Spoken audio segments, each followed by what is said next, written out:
Government opposition representatives to hammer out nominees for GCOM chair, and Financial Intelligence Unit hands over annual report to Minister Jordan. It's Monday, July 8. These and other stories in today's news. Representative of the government and the opposition met late this afternoon at the Castellani House to discuss nominations for the chairman of the Guyana Elections Commission, GCOM. This follows last Thursday's meeting between President David Granger and opposition leader Bharat Jagdeo at the Ministry of the Presidency, where discussions were held concerning the selection of the new chairman of the Elections Commission. Today's meeting is also in keeping with the Caribbean Court of Justice's ruling, which said the two sides should work together to produce a list of persons to be considered for the post. President Granger was represented by Vice President and Minister of Public Security Kemraj Ramjatan, Minister of Public Health Waldo Lawrence, and Director General of the Ministry of the Presidency Joseph Harmon. Opposition Chief Whip Gail Teixeira and Member of Parliament Anil Nandlal represented the opposition leader. The two teams will meet regularly to hammer out the names of persons to arrive at a list of 6, which the leader of the opposition will present to the president for him to select one person to be named as GCOM chair. Meantime, in its consequential order submitted to the Caribbean Court of Justice, the Attorney General's Chambers has stated the court does not have the authority to extend the period for elections in Guyana. The AG Chambers further explained that such powers lie in the hands of Guyana's parliament. In its consequential order to the CCJ dated July 1, the Attorney General Chambers said that there is no provision in the Constitution that empowers the court to displace constitutional duty of the Parliament and to extend the time for the holding of elections. The order states, quote, "There are at least two fundamental principles of constitutional law that deny this court the power to extend the period for the elections to be held. First, Article 106(7) expressly gives to the National Assembly the exclusive power to extend the period," unquote. The legal team headed by Attorney General and Minister of Legal Affairs Basil Williams, SC, proposed that the government should convene the National Assembly to have a resolution passed in order that the time be extended for the holding of an election within the earliest time. Addressing the Guyana Elections Commission, the legal team stated that the appointment of a GCOM chair is subject to a mandatory constitutional process, and until the president and the leader of the opposition complete that process, GCOM's work will be affected. The government lawyers said unless and until a chairman of GCOM is appointed, it will be constitutionally incapable of lawfully directing, supervising, and administering the elections which are required to be held. Reporting for InfoHub, Alexis Rodney. In other news, following what has been described as a successful year, Director of the Financial Intelligence Unit Matthew Langevin handed over the unit's annual reports to Finance Minister Winston Jordan. Giving a summary, FIU's Director Matthew Langevin said the report, which also contains the agency's certified 2018 financial statements by the Auditor General's Office, provides a summary of activities conducted. It strives to execute its mandate of working with all local and international stakeholders in protecting the integrity of the local and international financial system from money launderers and those trying to use our system to finance terrorism and proliferation. The FIU has signed memorandums of understanding with 10 regional counterparts. This has resulted in the sharing of information for the investigation of several money laundering cases. Increased training and outreach sessions were conducted to raise awareness of the agency's activities. MOUs were lately signed with FIU counterparts in Barbados and Jamaica. We were able to use these MOUs in a couple of money laundering investigations already, so the importance of these MOUs are being seen and the benefits are being realized. We now have MOUs with approximately 10 FIUs in the region, and these MOUs are even more important as we continue to strive towards having Guyana accepted as a member of the Egmont Group of International FIUs. Finance Minister Winston Jordan, describing the report as the first of its kind received by him, said it attests to the coalition government's push to increase transparency and accountability. Since our entry into office, we have produced reports as required by law and reports that are not even required by law. Even as we speak, we are working on the half-year report, or mid-year report, as some of you would like to call it. And as you know, we have an unenviable record of getting that report into the National Assembly before it goes into recess, even though the law requires us to have it available by the 28th of August of each year. The reports will be laid before the National Assembly and made available via the internet for public perusal. Paul McAdam for InfoHub. Government continues to employ strategies to reduce deforestation and the country's carbon footprint. The latest initiative is a one-week training in strategic environmental assessment for several local agencies involved in both forestry and mining. The SEA training workshop is both timely and vital to all stakeholders in the artisanal mining sector, but more particularly to those responsible for the management of the sector. Senior Environmental Officer, Environmental Protection Agency, Collis Primo. Monday's training takes a closer look at the impacts of forestry and mining projects on the environment and plans for sustainability. It is being conducted via collaboration between the Environmental Protection Agency, World Wildlife Fund in Guyana, Guyana Forestry Commission, and the Netherlands Commission for Environmental Assessment. The Guyana Geology and Mines Commission is also part of the exercise. The training is nestled in our governance thematic area, specifically under the Shared Resources Joint Solutions Program. This program aims to safeguard international public goods around climate resilience, food security, water provisioning.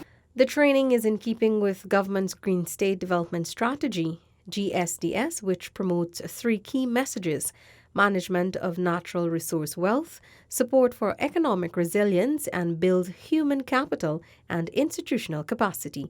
The exercise is being conducted by Heel Hendricks and Peter John Nielsen from the Netherlands Commission for Environmental Assessment. Felicia Valenzuela, InfoHub. Still to come, NDIA Commission's new office in Region 5 and inaugural Transition Summer Camp begins. Details of these and more after the break. Stay with us. Are you ready to embark on a truly epic adventure to an undiscovered corner of South America, where some of the most spectacular natural attractions are unveiled within a beautifully diverse landscape? From the wetlands and savannas to the ancient mountains, magnificent waterways, and lush, enriching rainforest would provide a vast playground for some of the most exotic and breathtaking creatures on the planet, including many of the world's giant species. This untouched land of mystery and wonder serves up an exclusive experience for travelers. So are you ready for a new, awe-inspiring adventure? Welcome back to nature. Welcome to Guyana.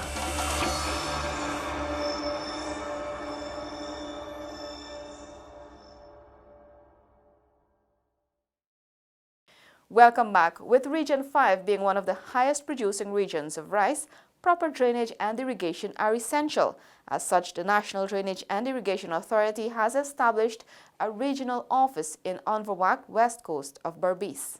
The $23.5 million building was commissioned by Minister of Agriculture Noel Holder. The NEIA manages water in a deliberate and structured manner, looking at the unique needs of each region and allocating resources accordingly. So far, it has regional offices, as you've heard, in Regions 2, 3, and 6. While the NDIA has been operating in Region 5 for many years, it has made a deliberate decision to install a permanent office to expand its direct services in this region.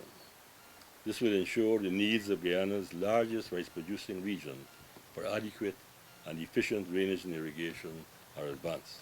Up until now, the drainage and irrigation matters for Region 5 were managed from Georgetown, a system that CEO of the NDIA Frederick Flats explained was not ideal. What used to happen is that this area used to be managed, in terms of NDIA, managed from Georgetown. Now, you can do that. When you have an emergency, it is almost impossible. So, based on that, we decided that we want to have an office here. This region is the one where you get the most production in terms of cattle and rice.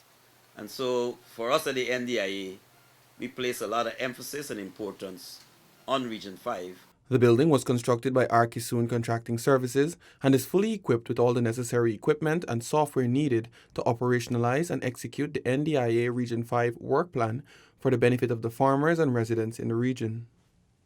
Reporting for InfoHub, Nikosi Bruce. The Department of Education today opened its first transition summer camp themed Learning Through Fun. The camp will run for the next 5 days.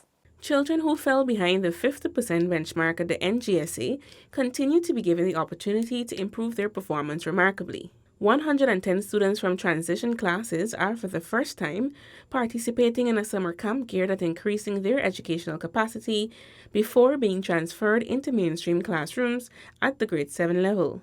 This initiative is piloted by the Department of Education, Georgetown. District Education Officer with responsibility for secondary education in Georgetown, Sherwin Blackman. We thought that it is necessary to have an activity which will provide a space for us to help, even though in this case a smaller number of our students, but specifically to help this group of students to better be able to transition to the grade 7 come September.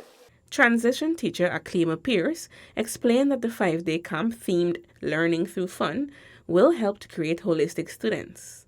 This program is so designed to take the students through for 1 year.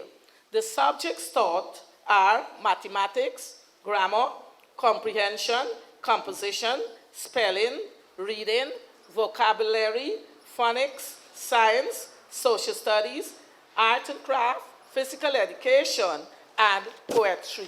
Participants were drawn from 8 city schools: St. George's High, New Camerville Secondary School, Cummins Lodge Secondary School, Houston Secondary School, Lodge Secondary School, Tocqueville Secondary School, Queenstown Secondary School, and St. Winifred Secondary. Letitia Isaacs for InfoHub. Over the next 3 days, stakeholders in the creative arts industry will be engaged in a workshop designed to build capacity to ensure access to markets. Creatives Go Global National Training Session is an initiative under the Creative Industries Task Force. CITF was created as a mechanism to respond to the needs of the creative industry. Minister of Social Cohesion Dr. George Norton deemed the initiative timely as scores of Guyanese artists and stakeholders in the creative arts are set to participate in the upcoming CariFesta 14. They will have 2 weeks to showcase their talents and promote their products. Oftentimes, we would find that even the best of our creative minds fall short of adequate marketing of themselves and their products. So they don't always reap sufficient benefits for their hard work, and we must change that. I'm happy to know that this workshop will target critical areas such as gathering market intelligence. Workshop facilitator Rabindra Jaggernaut explained that participants will be exposed to marketing strategies and legal ramifications. What is going to happen in the workshop is really we're going to start having discussions, general discussions about the maturity of the creative sector in Guyana, then talking about really preparedness for export. Are you export ready? And what do you need to get to export ready? Participants were encouraged to take full advantage of the opportunity. Reporting from the Guyana with videographer Anel Silal and Arakan for InfoHub. That's all for today. Connect with us on WhatsApp, Facebook, and YouTube. Much more news is on our website, dpi.gov.gy, and pop over to Instagram for the latest photo updates at DPI Guyana. Your bridge and weather reports are up next. Goodbye for now.